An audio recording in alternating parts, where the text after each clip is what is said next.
So if you're a fan of this channel, you know I am no stranger to talking about leaks whenever things happen regarding Nintendo. Most of the time, these leaks are related to the next generation Switch 2, or maybe some games that are allegedly on the horizon or might show up in the Nintendo Direct. Well, there's also another side of leaks that don't happen very often, but when they do, are usually monumental. And ladies and gentlemen, that is what we're dealing with today. What's up, everybody? Welcome to That Nintendo Show. Hope you're doing well. Yeah, the main thing, we have this massive leak from Gamefreak and Nintendo with over a terabyte of information that is slowly being combed through, trying to see all the stuff. And there's a substantial amount of stuff that's already come out, and who knows what else is going to come out of this as everything keeps unfolding. Before we get into that, though, some small things we need to address. First off, the reviews for Super Mario Party Jamboree have dropped today, with everyone seeming to really love this game. Currently sitting at an 82 on Metacritic. I've said before, I love Mario Party games. The more I see of Super Mario Party Jamboree, the more excited I am. Plus, these are the types of games, of course, that they work better when you play with your friends. And already having something lined up to where I get to play this day one with some friends in person, I think we're going to have a grand time with this. Supposedly, according to people who review games for a living, one of the best Mario parties ever made. So hopefully it lives up to the hype. And if you're picking it up this weekend, I hope you guys have a good time with it as well. Next, little bit of business. We've talked, of course, about the Nintendo Switch Online Playtest program, which is going to be starting soon. While everything we know still is unconfirmed about what it's going to be, the current rumblings amongst the internet folk is that it is going to be Nintendo Switch Online, but GameCube games hopefully coming to the Switch. Now, you obviously need to take that with a grain of salt, just like any other time this has been brought up. But this is not the first time we've heard that Nintendo might be getting ready to drop Nintendo Switch Online GameCube Edition. And now we've got some confirmations from shipping manifests, which seem to be the bane of Nintendo's existence, because a lot of their hardware news seems to have been coming from shipping manifests. But so, of course, take this with a grain of salt. And this is a long post, not going to go through every bit of this. But pretty much, while looking through Switch 2 component shipments, because they're starting to ramp up, there were other part numbers on the manifest that had got out there. And this says, on the GameCube controller, part numbers in the shipping manifest indicate that the GameCube controller is returning. Full details here. Previously speculated that the model name HGU0480 might be the new GameCube controller. We've theorized around since finding circuit boards. See the original post from Luigi Blood, which is someone that we talked about last time we talked about this. This month, I think I can prove that is the case, as there are those specific circuit board listings which largely correspond to the prior listings. For some earlier examples, yada, yada, yada, GameCube controller pieces are being mass-produced. I think that's what we're getting into here. So why would Nintendo need GameCube controllers?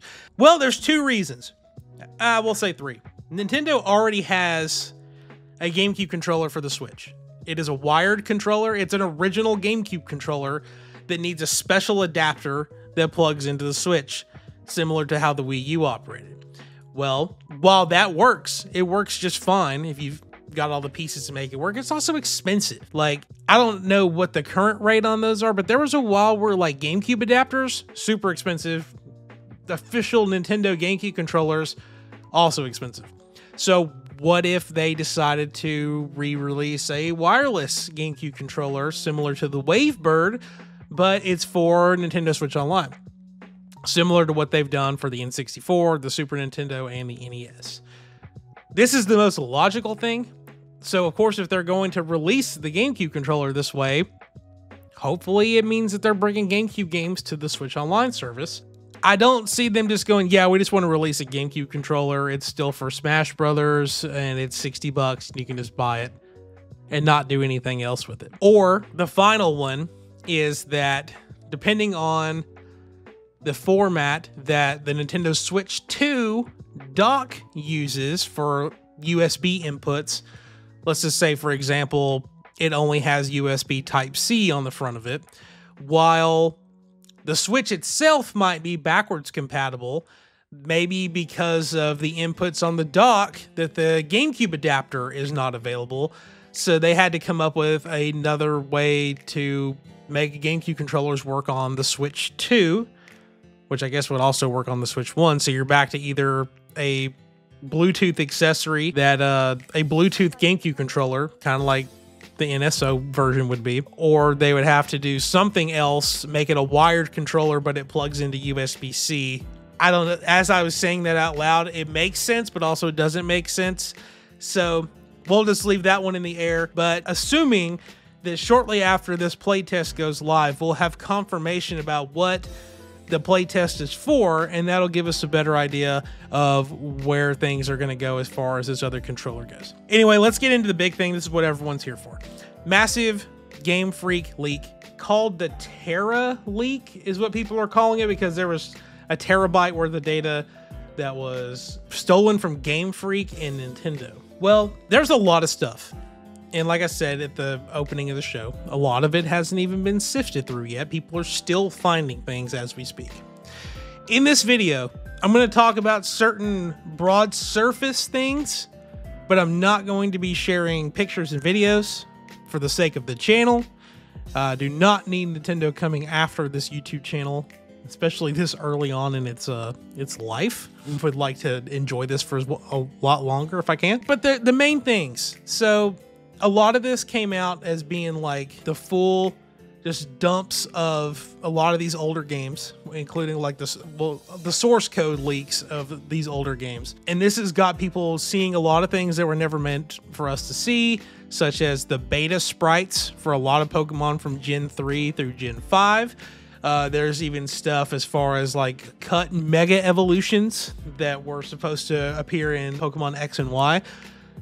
Some of which we thought we were going to get originally that never ended up happening. I'm looking at you, Mega Jinx. It's not that I really care either way about Mega Jinx. Sorry if you're a Jinx fan, but it's just some random thing I thought was going to happen a long time ago and never did. There was leaks about a new Pokemon movie. It was some development hell trying to figure this thing out. But the real big things, of course, they're all new game related. The first thing, we believe we now know what the Switch 2's code name is, which is codename Ounce. It's a little weird compared to how some of their other code names have been in the past. Don't have any idea what it could relate to. For example, the Nintendo Switch was called the NX, and the Wii U was Project Cafe, and the Wii was Revolution, and the GameCube was Dolphin, and the N64 was Project Reality. So there's no rhyme or reason to how they do this. They're not like Sony naming all their stuff out of the Matrix and stuff like that. But so the code name is Ounce, shows up a lot in things related to Pokemon Legends ZA, which is pretty much another huge chunk of this. There's a fully playable version of Pokemon Legends ZA from that's playable on PC from like a development tester's version of it.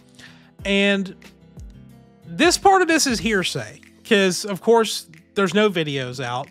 I don't know if there will be videos of this, but someone claims to have been through this leak and they've played all of Legend ZA start to finish.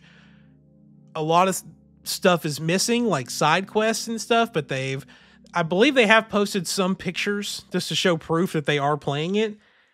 And that kind of stuff I'm staying 100% away from, because I think that there's a fine line. Sometimes you have to walk with leaks if you're someone that cares about them.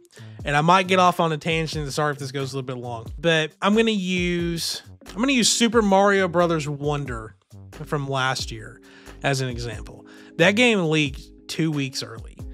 Every Nintendo Switch game for the longest time has leaked early for some reason, one way or the other. But that one just comes to mind because it was something that I was a part of. Mario Wonder came out Mario Wonder leaked early, 2 weeks, and people adored that game. They were like, this is awesome. The people who were already playing it on PC were like, this game feels good. It's a solid 2D Mario game. There wasn't a lot of criticism about much of anything that you could see at that time because the game was finished. That was the game that Nintendo wanted you to see. Whether they wanted you to play it early or not, of course they didn't want you to. But on the flip side of things, if you are someone who follows the more grand scheme of things as far as video game stuff goes, Grand Theft Auto 6 had like a big leak. Gosh, I guess that was last year too. Big GTA 6 leak. All of it's like pre-alpha footage, stuff that was never meant for the players to see. A lot of criticism came out of that. And it was unjust criticism because it wasn't finished. And that kind of stuff is where I fall in with Pokemon Legends ZA. It's like the game's not done. And people are playing this game early. It seems to me, though, that people are being pretty fair so far about everything that's happened. But of course, the more people that get their hands on it, the more criticisms they're going to have one way or the other. And it's not good. And of course, I'm not going to sit here and condone people who play it. The idea definitely crossed my mind of trying to search it out, but I decided not to. But again, I'm kind of just going off on a tangent here.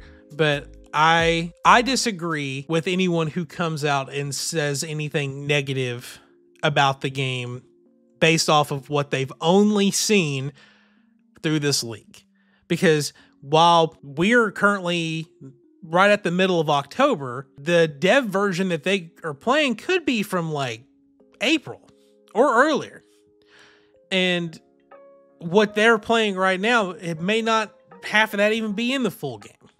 So I think it's unfair to judge this game so early based off of what people are currently seeing. I don't know how much of this is actually happening, but I've also been on the internet a long time and just know how the internet is. And just remember, if you choose to look into this stuff or play it on your own accord, that it's not definitive of what the final product is going to look like. That's pretty much all I got to say.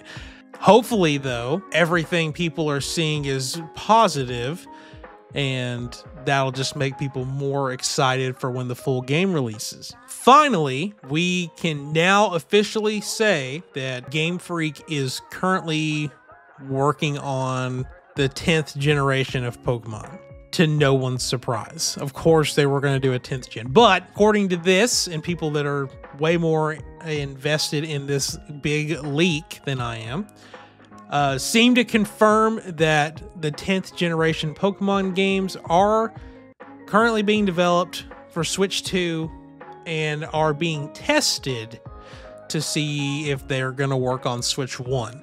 So it's interesting to me just because, as far as I can recall, Pokemon has never done a cross-console generation before.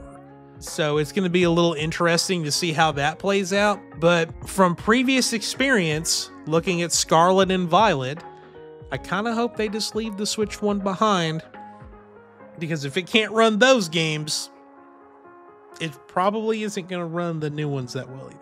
I know this ended up being a little bit of a longer video. Thank you for staying till the end. I'm sure there's way more that's going to come out about this Pokemon leak as things continue to be processed and gone through, and I'm sure that we'll find out a lot of things we didn't know.